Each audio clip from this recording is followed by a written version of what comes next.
Assalamualaikum warahmatullahi wabarakatuh. Salam sejahtera bagi kita semua. Shalom. Om Swastiastu, Namo Buddhaya, salam kebajikan. Halo Sobat Religi, kembali lagi bersama kita di podcast Kanwil Kemana Kaltara, ruang dialog seputar layanan dan informasi keagamaan. Nah, Sobat Religi, pada edisi kali ini kita akan membahas capaian dan bagaimana sih layanan program dari Bimas Islam Kanwil Kemana Kaltara. Nah, kenapa kita mengingat isu tersebut? Karena isu ini sangat penting untuk dibahas, mengingat bahwa Bimas Islam sendiri memiliki andil yang sangat penting dalam meningkatkan keimanan dan kesejahteraan umat Islam di wilayahnya, khususnya di Kalimantan Utara itu sendiri. Nah, untuk membahas hal tersebut kita telah mengundang narasumber yang sangat kompeten, yang insya Allah dengan hadirnya di sini kita dapat mengulas lebih mendalam sehingga kita mendapatkan ilmu yang sangat bermanfaat ke depannya. Nah, telah hadir bersama kita Bapak Haji Muhammad Saleh selaku Kepala Bidang Haji dan Bimas Islam Kanwil Kemana Kaltara. Assalamualaikum Pak Saleh, selamat datang di podcast kita kali ini Pak Saleh. Waalaikumsalam warahmatullahi wabarakatuh. Terima kasih atas undangannya. Sebelumnya kami mengucapkan banyak-banyak terima kasih Pak Saleh karena telah meluangkan waktunya untuk bisa hadir di sini Pak Saleh. Alhamdulillah. Ya. Nah, sebelum kita terlalu jauh untuk membahas tema kita kali ini Pak Saleh, mungkin Pak Saleh bisa menceritakan sedikit bagaimana sih profil dari Pak Saleh atau latar belakang Pak Saleh. Oke. Terima kasih. Kalau bicara profil ya berarti dari, ya taruhlah kita dari pegawai negeri ya, awal pegawai negeri. Saya diangkat menjadi PNS kemarin itu tahun 1997 ya. Jadi kurang lebih 25 tahun sekarang ya. Saya belum lahir Pak Saleh. 25 tahun. Jadi SK pertama itu jadi saya di KUA Kecamatan Mentarang, Kabupaten Balengo sekarang, yang dulu masih bergabung dengan Kalimantan Timur ya. Kemudian 4 tahun kemudian saya dipindahkan ke kantor Kementerian Agama Kabupaten Bulungan, itu sebagai kasubdoktik ya pada waktu itu. Artinya semacam apa, eselon 4B kalau nggak salah kemarin itu. Kemudian 2 tahun kemudian saya diangkat menjadi kepala seksi madrasah dan pendidikan agama Islam pada sekolah umum Mapendais gitu ya kemarin ya waktu itu. Nah, sekarang Pendis ya. Nah, itu kurang lebih 8 tahun. Kemudian berikutnya diangkat menjadi kepala seksi pondok pesantren kurang lebih 2 tahun. Kemudian kembali lagi ke kepala seksi urusan agama Islam. Kemudian ada peleburan menjadi kepala seksi Bimas Islam ya waktu itu. Dan kurang lebih 16 tahun di Kabupaten Bulungan saya dipercayakan menjabat kepala kantor Kementerian Agama Kabupaten Nunukan selama kurang lebih 3 tahun 8 bulan. Kemudian pada tahun 2021 kemarin 2020 kemarin saya dipindahkan, diberikan amanah untuk menjabat kepala bidang haji dan bimas Islam kantor wilayah Kementerian Agama Provinsi Kalimantan Utara. Itu singkat apa namanya karir saya ya gitu ya. Gitu aneh. Kira itu ya. Ya. Baik Pak Saleh, mungkin itu perjalanan yang sangat banyak Pak Saleh sampai di titik ini Pak Saleh. Mungkin ada nggak sih moto kehidupan selama ini Pak Saleh? Yang saya tahu moto saya itu adalah jadilah pelopor, jangan jadi pelapor. Wah, asik, betul banget Pak Saleh. Mungkin itu bisa didengar oleh pemirsa agar menjadi moto hidupnya juga Pak Saleh. Ya. Pelopor bukan melapor. Ya. Oh betul Pak Saleh. Nah, langsung saja mungkin kembali ke tema kita Pak Saleh. Mungkin bisa nggak sih Pak Saleh menjelaskan gambaran umum apa itu Bimas Islam Pak Saleh? Oke, sebelum kita berbicara ke Bimas Islam ya, kita barangkali saya ingin menjelaskan tipologi dulu ya. Oh, iya. Tipologi pada Kanwil Kementerian Agama Provinsi Kalimantan Utara. Di tipologi Provinsi Kalimantan Utara itu beda dengan provinsi yang lain. Ada 4 provinsi yang sama dengan tipologi Kalimantan Utara. 1 Kaltara, 2 Bali, 3 NTT, dan 4 Papua. Jadi tipologinya adalah 2 bidang menjadi 1 gitu ya.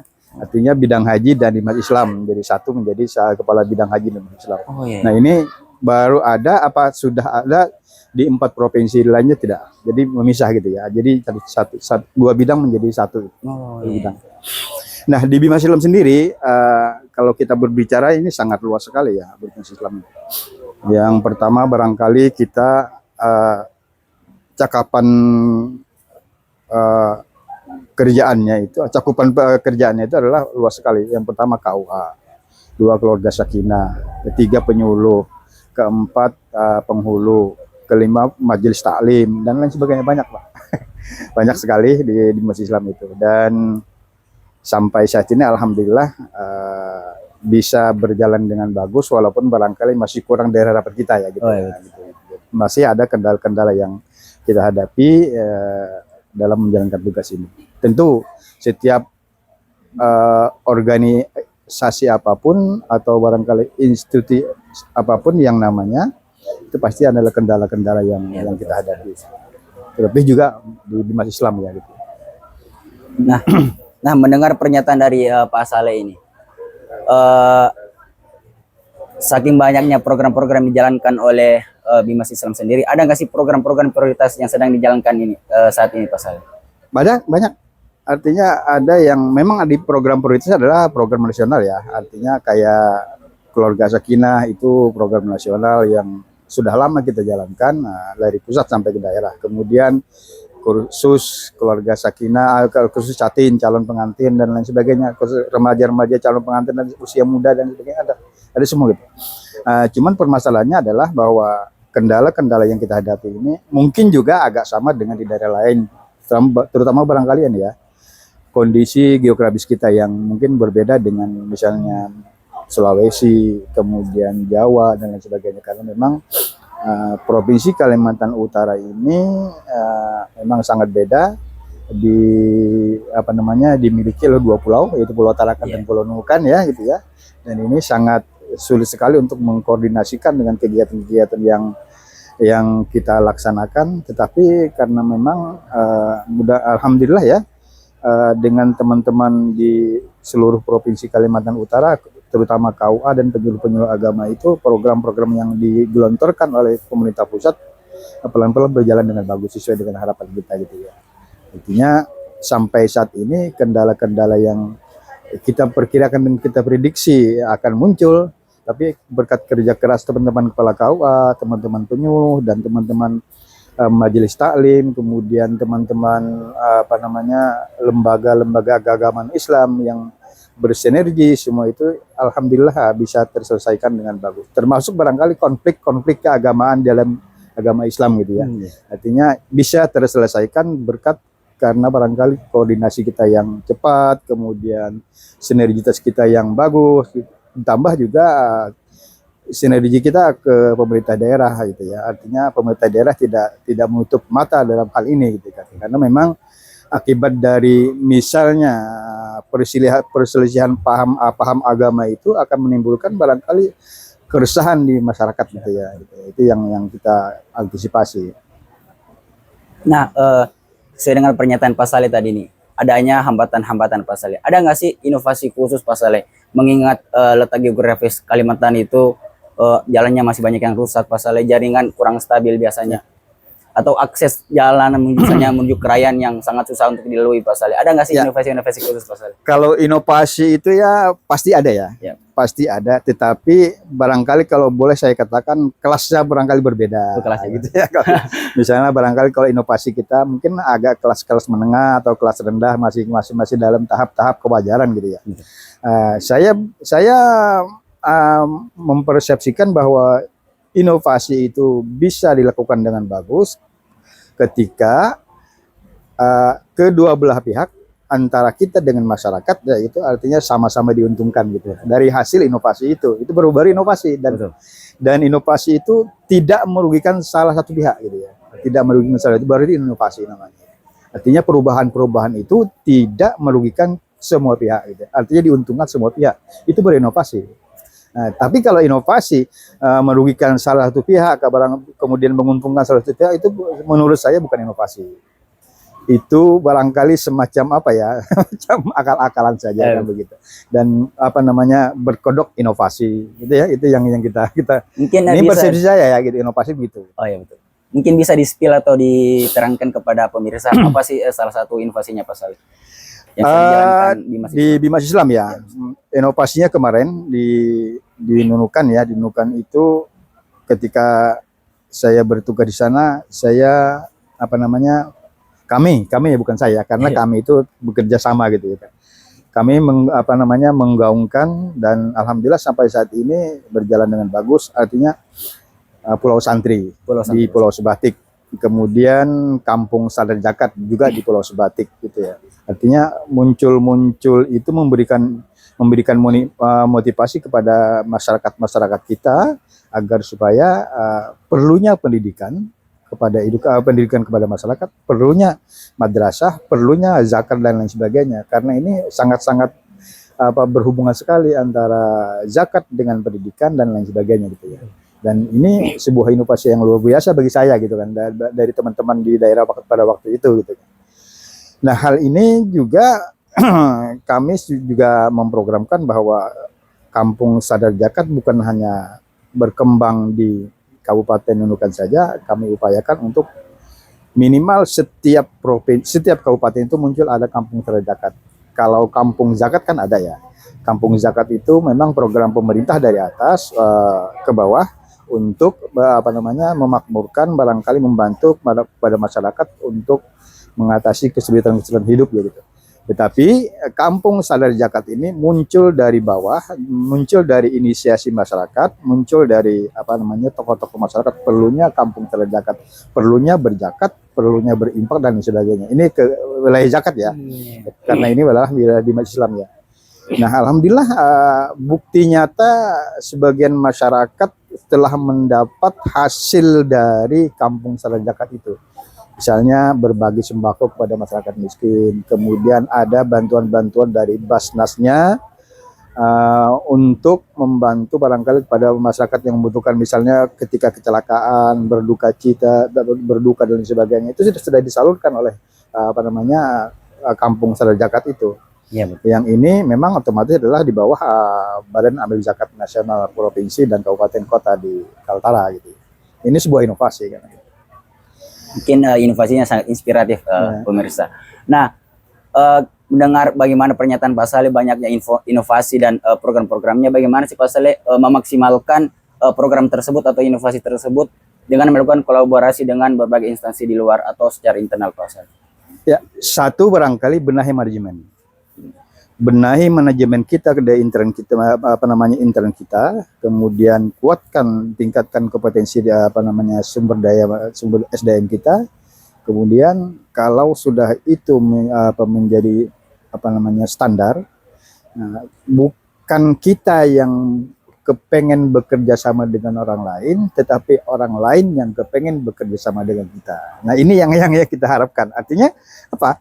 Kita memaksimalkan diri secara organisasi, memaksimalkan diri secara institusi, dan kemudian sudah mencapai standar yang kita inginkan, dan itu disebarluaskan dan disosialisasikan kepada masyarakat, kepada instansi-instansi yang lain.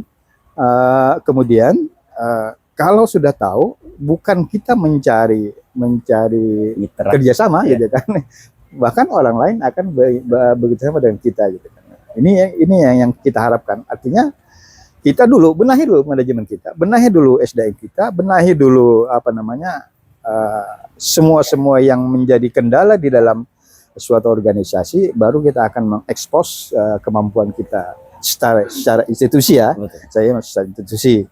Nah, kalau secara personal kita juga barangkali sudah banyak yang tenaga kita yang muda, yang lihai ber-IT dan lain sebagainya, itu sudah cukup gitu. Cuman barangkali kita agak susah menyatukan karena masing-masing orang kan beda persepsi, beda penafsiran, beda pendapat dan lain sebagainya. Nah, ini yang mau kita satukan agar muncul sebuah kekuatan, sehingga kekuatan itu muncul ke permukaan gitu ya. Gitu ya. Mungkin itu poin pentingnya pemirsa. Ya. Bahwa untuk menjalin kolaborasi, perbaiki secara internal dulu Pak. Iya, perbaiki dulu. Kemudian ya artinya ke depannya bukan lagi kita mencari kerjasama, tetapi orang lain akan kepengen bekerja sama dengan kita. Karena apa? Karena kita sudah kuat, kita sudah kompeten, kita sudah terstruktur dan sebagainya gitu ya. Artinya itu yang kita harapkan ke depan. Mungkin analoginya ketika rumah kita bersih, insya Allah tamu akan enak. Banyak orang yang berkunjung gitu. Banyak kan. orang yang berkunjung. Banyak yang berkunjung. Artinya di samping itu modal dasar ya, modal dasar. Kemudian menunya lagi. Menunya Pak Saleh. Menunya lagi ya. Dalam warung, dalam sebuah restoran barangkali menunya itu akan menarik apa namanya, peminat gitu ya. Kalau menunya itu bagus, kemudian dirasakan oleh para konsumen juga enak dan sebagainya, itu luar biasa. Luar biasa nanti itu kalau sebuah institusi yang punya standar minimal gitu ya, kemudian kualitasnya tinggi, sumber dayanya bagus dan sebagainya, itu insya Allah akan menjadi modal utama kita untuk menarik minat dari luar gitu. Nah, ketika ingin membahas seperti itu Pak Saleh, bagaimana sih Effendi selama Bimas Islam selama ini untuk memperkuat institusi secara internal Pak Saleh, khususnya di bidang Bimas Islam sendiri Pak Saleh? Ya, saat ini kita akui bahwa sumber daya manusia secara umum ya di Kalimantan Utara itu, khususnya di kantor wilayah Kementerian Agama, itu masih dianggap kurang dalam hal mungkin banyaknya masyarakat yang membutuhkan pelayanan, kemudian kompetensi kita barangkali tidak mencakup kepada apa yang diharapkan oleh masyarakat, sehingga dianggap bahwa kita kekurangan. Tapi sebenarnya bahwa ini bisa diatasi, kembali kepada dasar tadi, bahwa bisa diatasi semacam itu, sumber daya SDM kita perlu diperkuat, kompetensinya perlu ditingkatkan. Memang pemerintah saat ini berharap bahwa segala persoalan di masyarakat, misalnya pendidikan, dia harus berijazah sarjana pendidikan. Tetapi kalau barangkali itu memang sudah tidak ada lagi yang kita rekrut dan kemudian kita membutuhkan seorang tenaga yang ahli, kenapa kita tidak mengambil dari yang lain? Sementara kompetensinya lebih baik daripada orang yang berpendidikan gitu kan. Latar belakangnya berbeda. Iya, latar belakangnya. Artinya saat ini benar kata-kata orang para pakar itu, ijazah itu tidak menjamin seseorang untuk bekerja. Itu ijazah, tapi kompetensi diri yang bisa menghadirkan di antara masyarakat yang membutuhkan pelayanan. Gitu yang kita harapkan. Nah, di Bimas Islam juga begitu. Meskipun barangkali banyak sebagian pegawai-pegawai dari bidang Islam yang saat ini sudah sesuai dengan kompetensinya, sesuai dengan apa namanya, latar belakang pendidikan. Tapi kita perlu juga orang-orang yang di luar di luar dari yang kita butuhkan. Misalnya begini, di Bimas Islam itu ada orang yang spesialisasi penghulu, ada orang yang berlatar belakang yang cocok di penyuluh, ada orang yang berlatar belakang misalnya di wakaf, zakat, kemudian hisab ru'yat dan lain sebagainya, ahli falakiyah. Tetapi ada item-item yang tidak dimiliki Bimas Islam yang misalnya prakom, kemudian orangnya ahli IT, aplikator misalnya kan begitu, yang paham aplikasi kan. Ini di Bimas Islam kan agak kurang gitu orang-orangnya begitu. Nah, ini yang kita butuhkan. Karena apa? Kita kepengen juga menghadirkan apa yang orang lain menghadirkan gitu ya. Gitu. Artinya ada mengimbangi, minimal mengimbangi. Alhamdulillah kalau syukur-syukur lebih tinggi dari yang lain gitu kan. Kita kepengen begitulah ke depannya. Nah, untuk mempersiapkan itu, maka sumber daya manusia yang ada sekarang ini di-upgrade kembali, ditingkatkan kompetensinya agar sesuai yang kita harapkan gitu ya. Betul. Mengingat perkembangan zaman. Nah, dulu misalnya orang khutbah barangkali konsep, sekarang tidak lagi. Betul. Di YouTube juga ada, apalagi sekarang sudah merajalela sekarang ya. Sangat masif sekarang Pak. Ya. Betul. Jadi kita harus sesuaikan. Nah, kondisi itu suka tidak suka, kita harus berupaya untuk mengimbangi perkembangan zaman itu gitu kan. Karena apa? Karena ini sangat dibutuhkan oleh masyarakat. Gitu. Informasi seperti ini yang dibutuhkan masyarakat. Saya kira ini juga di instansi lain, di bidang-bidang lain juga butuh begitu ya. Itu tidak hanya di Bimas Islam, apalagi di haji. Nah, haji sekarang ini kan lagi ngetren nih, Ya, ngetren betul, ya. Ya, haji yang isu-isunya, dan alhamdulillah kan sudah berdiri Kementerian Haji, tapi Ya. belum sampai ke daerah. Tapi saat Ya. ini saya belum bisa memberikan statement yang macam-macam, takut nanti keliru gitu. Ya, betul. Mungkin bisa di-spill aja nih masalah kuota hajinya Pak Saleh. Ini kuota haji ya terkait dengan tahun ini. Alhamdulillah kita kan nambah kuotanya gitu ya. Nambah kuotanya dari 416 jamaah menjadi 489 kalau tidak salah pada tahun 2027 nanti. Dan itu menambahnya kurang lebih 70 jamaah ya, 70 jamaah yang alhamdulillah kita syukuri itu. Tetapi ada daerah-daerah provinsi-provinsi lain yang kehilangan. Contoh di Jawa Barat agak kehilangan tuh sekitar 9.000 jamaah. Di Lampung itu kehilangan jamaah dari kota yang tahun lalu sekitar 1.000 jamaah. Kemudian di di daerah lain juga agak kehilangan. Artinya kehilangan itu adalah pemerataan kan kebijakan pemerintah yang baru gitu kan, Kementerian Haji yang baru. Artinya yang dulunya jamaah-jamaah itu ada yang 40 tahun baru bisa berangkat, sekarang disamaratakan gitu ya. Menjadi saat ini 26 tahun baru bisa berangkat gitu ya. Jadi ada pemerataan secara nasional. Nah, itulah akibat dari pemerataan itu, alhamdulillah Kalimantan Utara mendapat jatah kuota tambahan, bukan kuota tambahan, mendapat jatah dari 416 itu menjadi 489 jamaah pada tahun 2027 nanti gitu kan. Dan saat ini sudah berproses perencanaan pemberangkatan jamaah haji di tahun 2027 gitu ya. Sementara itu barangkali yang informasi yang nanti itu kabar gembira buat kita semua ya, pemirsa. nanti kami akan sosialisasikan juga kalau sudah dasar hukum, kemudian perangkat-perangkatnya yang sudah sesuai hukum, kami akan turun ke masyarakat, turun ke bawah ke kabupaten kota untuk mensosialisasikan Kementerian Haji ini.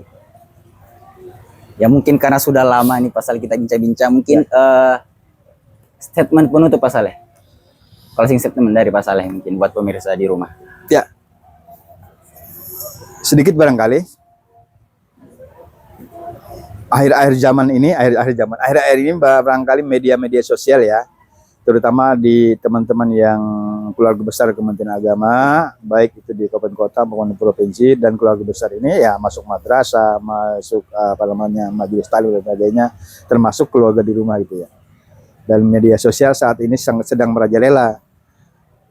Hoax dan kebenaran itu hampir sama, mirip-mirip, beda-beda dikit gitu ya. Makanya terakhir barangkali bijaklah menggunakan media sosial. Karena salah statement kita, apalagi seorang public figure ya, itu akan menjadi serangan balik bagi netizen yaitu kepada kita. Jadi bijak-bijak menggunakan media sosial saat ini, karena memang media sosial saat ini kayaknya senjata utama baik untuk mengangkat pribadi ataupun barangkali menjadi serangan orang ke pribadi kita. Itu senjata utama. Pisau bermata dua Pak Saleh. Iya, pisau bermata dua ya gitu. Jadi itu ya. Mungkin itu pemirsa sekalian, mungkin kita bisa dengar bahwa poin pentingnya adalah share, cek sebelum share Pak Saleh ya, betul. Tabayun dulu. Jadi gitu ya. betul. Jangan sampai tiba-tiba kita mendapatkan pesan kita langsung teruskan. Mungkin merupakan hal yang keliru Pak Saleh ya. Selalu bertabayun, selalu cek sebelum kita share pemirsa. Nah, setelah kita bincang-bincang terlalu lama ini Pak Saleh ini, banyak hal yang kita dapatkan teman-teman sekalian, sobat religi. Mungkin hal ini bisa bermanfaat bagi kita semua ke depannya, dan semoga dan saya berterima kasih lagi kepada Pak Saleh karena telah meluangkan waktunya untuk bisa memberikan insight kepada kita semua pemirsa. Nah, semoga ke depannya Pak Saleh bisa hadir lagi bersama kita di podcast Kami Kaltara dengan ilmu-ilmu yang baru lagi Pak Saleh. Nah, mungkin saya Rahmat Agung mengucapkan Assalamualaikum warahmatullahi wabarakatuh. Waalaikumsalam warahmatullahi wabarakatuh. Terima kasih, semoga bermanfaat.